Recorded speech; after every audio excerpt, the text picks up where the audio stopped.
I'm going to be demonstrating on how to clean and replace the heat conducting paste on the back of the IGBT module heatsink on the VRV4s. This is a very important service application that has to be done because with time this paste goes hard and brittle, and when it goes hard and brittle, it loses its heat conductivity thermal properties. So what we do is we undo the screws like I've just shown you.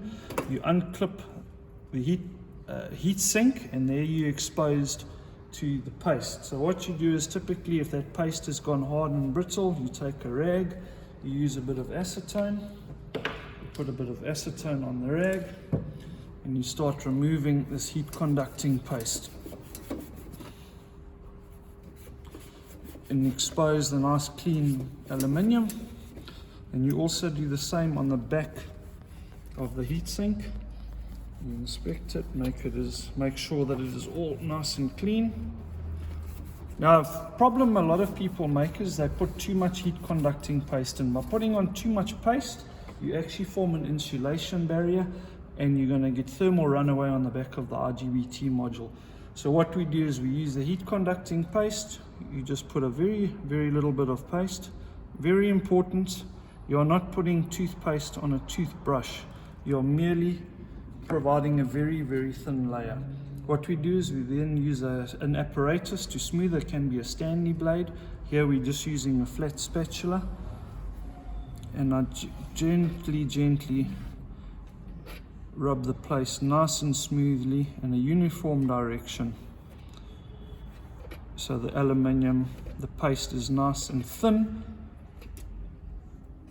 That is purely how thin that we want it. We do not want it caked on there because it's going to act as a thermal barrier. What we now do is we relocate the screws. Very importantly, make sure that these corners do not hook on the pressings from the manufacturing process. You line this up, the heat paste with the paste. You use a screwdriver initially to get the screws set. I locate the top one. I'll now locate the bottom screw. Right, now tightening is very important, so you have to use a torque wrench. Use a specialized torque wrench. You set it to 2 Newton meters of torque. These screws have to be torqued in to maintain an even compression on the heatsink. I now then, what's set to 2, I turn it, and now the torque wrench is clicked. I now go to the bottom one, and there the torque wrench is clicked. Very important, you set the torque wrench to 2 Newton meters, and ensure that these heat conducting corners are not hooking and they are mounted flush on the aluminium heatsink.